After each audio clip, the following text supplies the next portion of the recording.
My name is Katie O'Hara. I'm the Public Information Officer with Southwest Area Team 1, and this is today's update for the Alexander Mountain Fire. Today we will have a quick introduction from our Incident Commander, Carl Schwope, followed by an operational update from our Operations Section Chief, Jason Coyle. After that, Lori Hodges from the Larimer County Office of Emergency Management has joined us to talk a little bit more about recovery and what we can expect coming up in the next couple days.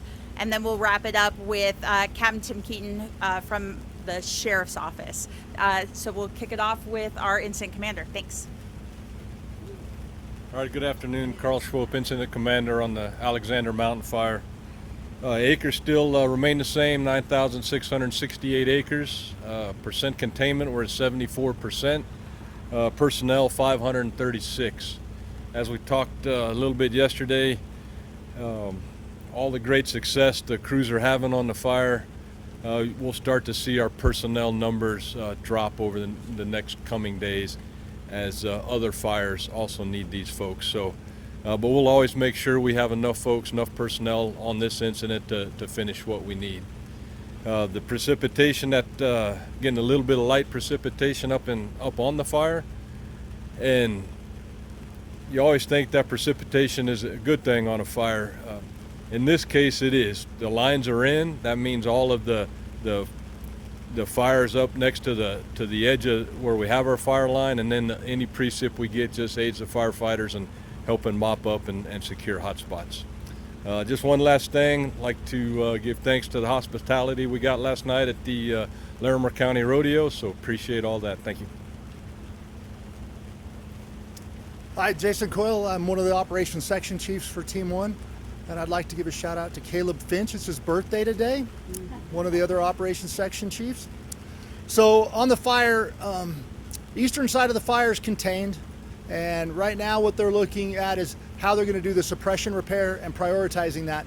Doesn't sound too sexy, I know, but it's important, especially on the steep slopes, to get some of that stabilization work done as soon as possible to prevent erosion and prevent further damage secondary to post-fire, flooding or anything else like that. Along the 32 corridor, everything's looking good there. They're pulling pumps, getting the rest of the equipment out of the way in preparation for future reentries. All the way up on the west side of the fire, through Cedar Park. They put more black on the map along that critical piece of hand line we talked about a couple days ago. That was that pinch point that we needed to complete to keep the fire from going west. And now they're going into the darker timber, where there's mixed conifer, things like that, where it will prevent a lot of that rain from getting on the ground, and where the duff, the organic layer, is really thick. Going in there just to make sure that there's no more heat in there. So it's just kind of search and destroy for any sort of heat. Last night on the infrared, we asked them to turn it up until they could see deer and then back it down a notch so we could pick up every one of those little spots, and then they went in after those spots today. So everything's looking good, and we welcome the rain. Thank you. Lori Hodges, Director of Emergency Management, Larimer County. As the sheriff mentioned yesterday, the sheriff or myself has reached out to everybody within the fire area that has lost a structure. So our first recovery priority is immediate needs. So it's the property cleanup, it's the debris removal, it's the dumpsters in the area. So that is going on right now. We do have some volunteer organizations that are able to help individuals with property cleanup. So those individuals will be at the Disaster Assistance Center, which we are setting up for this weekend from Friday through Sunday from 9 a.m. to 7 p.m. It'll be at the Ranch Events Complex in the South Hall of the Larimer Convention Center. So that'll be again Friday through Sunday, 9 a.m. to 7 p.m.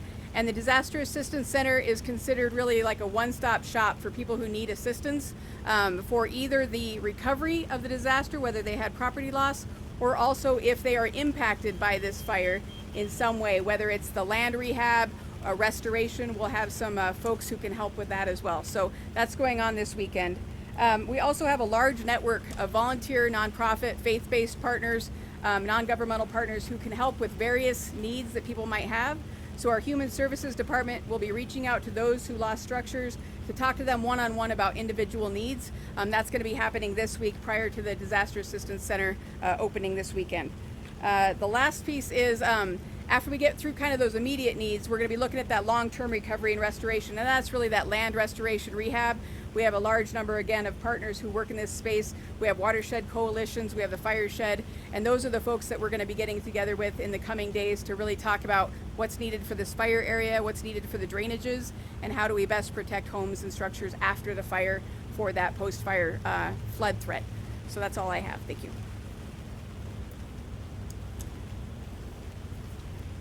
Good afternoon, Tim Keaton. I am a captain with the Larimer County Sheriff's Office. I want to start this out, talk about relationships.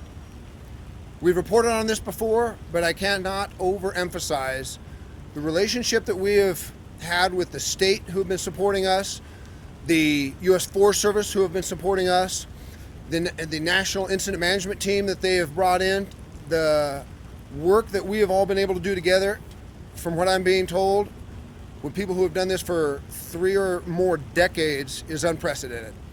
And I credit a lot of that working together with the success we have seen in here today. So I really want to publicly acknowledge and thank all of our partners who have helped us with this challenge. Now to the community, we have a strong goal to get you back in your homes. That is very, very important to us, and we are working diligently to get you there. While it may seem like you don't see smoke in the air anymore and it should be time to go back home, I want to share with you a couple of the factors we use to, it's a good sign, we got some water coming in. That's not a bad thing, right? So I want to share with you some of the factors we're using in order to make the decision for trigger points on getting you back in your homes. Obviously, one of them is fire conditions. The power is out to vast majority of these homes. We would like to get the power back on, but that is not a critical component of releasing the roadways and getting you back up there. One of the things we want to do is make it safe for you, but one of the biggest factors is we also want to make it safe for our firefighters, our utility workers, and everybody up there working in order to make sure this doesn't have a flare-up and you can get power back as soon as you possibly can. So this community is flooded up there with firefighters and utility workers working diligently to get you back in your homes. So I do want to give them a little bit of space to be able to do that unencumbered with a lot of excess traffic back and forth on the roadways. I literally just got done driving through there, and there are people everywhere, and they need to be given a little bit of leeway to do the work they're doing. I'm going to throw out some good news for you here. We opened Highway 34 from the Loveland side up to Idlewild. Now this is not open for everybody. You have to show an ID that you actually have a residence and that you live up there. But if you do, we're allowing you to get back up to your homes. Power was restored to those homes today, and you're eligible to get back up in there and come and go freely as long as you have your ID showing that you actually have a residence in there. We also began credentialing today for the Storm Mountain area. That happened at the Office of Emergency Management, so that you can go in there and get your credentials stating that you actually do belong up in there. That's really for twofold. While that was where most of the damage was, I want to make sure that the looky-loos and people that just have a curiosity to go see what the damage was are not up in there until residents have a chance to go up there and figure out what they lost or what they didn't lose. It's really for the safety, so that we don't have people up there who shouldn't belong up there, and just increase the traffic, because we're going to have firefighters in there for some time and utility workers. That credentialing process opened today, and it started.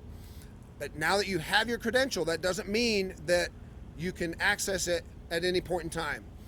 We are meeting tonight, shortly after this meeting, to make the decision on when that's going to happen. But we're very hopeful it will be more sooner than later. One thing I ask from everybody is that you sign up for emergency alerts as well as keyword alerts, so that as soon as we make that decision, we're going to put that out and you will automatically be notified. You're not going to have to go anywhere and look for information.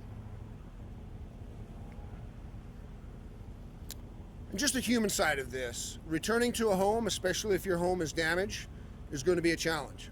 Even if your home wasn't damaged by the fire, returning to your home that hasn't had electricity for multiple days is going to be a challenge. So our ask is give some space to these homeowners who are going in there. Even after the credentialing is lifted, please allow them some peace of mind and go in there and deal with the situation that they're having to deal with by themselves. Probably the last thing I want to throw out there is for anybody returning to your homes, if you have your home completely demolished by the fire, there are a lot of resources available on larimer.gov. Please go on there and utilize what's out there for you, because there are resources to help you get back on your feet. Okay, thanks everybody. We'll go ahead and do about 15 minutes worth of questions, so we can go ahead and kick that off. I'll try to help facilitate which of these folks behind me are the best to answer the questions. I know you all opened that tip line again for the cause of the fire. Any update on that? Update on the tip line? Cause of the fire tip line? Let me clarify the question. Is your question about the tip line itself, or is there a known cause of the fire? We don't know the cause of the fire. From my understanding, the primary investigating agency on this is the U.S. Forest Service. And I can divert to you, but my understanding is there is no knowledge. There is no determination yet the cause of the fire.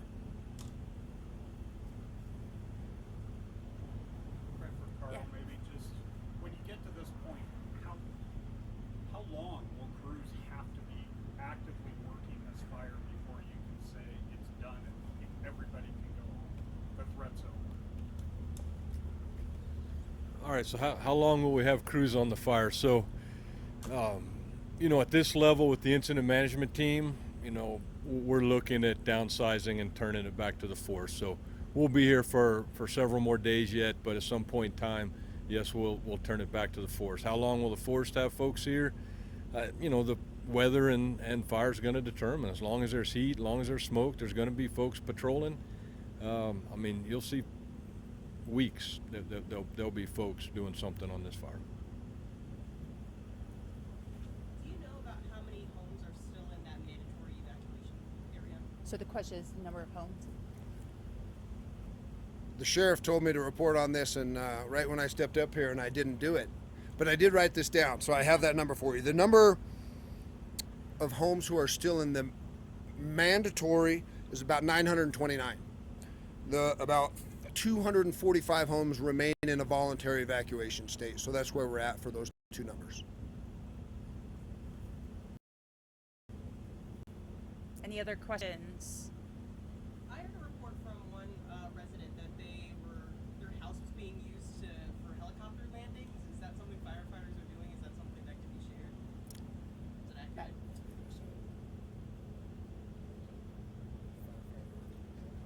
Good question.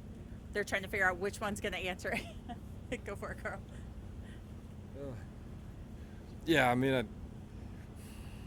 don't have specifics on where that came from or what this like. Typically when we're going to use a landing area for a helicopter, we'll pre-approve that, work that out. If that is on private land, we'll work that out with the landowner ahead of time. If it was an emergency landing, drop firefighters off real quick to address a piece of fire maybe. But, for multiple routine use, we'll have an approved place, and, if it's on private land, we'll set up an agreement with that landowner. You've told us the last couple days, no injuries, no serious injuries, no fatalities. Is that still the case? Correct. We haven't even had a minor injury in the last several days, other than, say blisters and things like that. But minor cuts and scrapes, but really no injuries in the last several days. Can you just address what the key to the success the last 3 days in particular has been? You went from 5% containment to 74%, and very little growth over the past 3 days. I'm out. Make it easy and just say it's a lot of hard work. We got a lot of firefighters in. At the peak we were nearly 600, a little over 600 firefighters. That's a lot of folks doing a lot of good work. And that's all the way from the beginning, from the first initial attack on. And then once we do get containment around the fire, then we can make quick work mopping it up. Any other questions? Scanning. Awesome. Thanks, guys. For tomorrow, we'll plan to be at the same place. We'll make sure the tent's up if it's going to rain for sure. And we're going to focus a little bit more tomorrow on some of the recovery, some of the what's next. My plan is to invite our fire behavior analyst to talk a little bit about what happens at this point, what we see for that fire behavior stuff. So we'll start talking a little bit more about that transition tomorrow. So appreciate it, guys.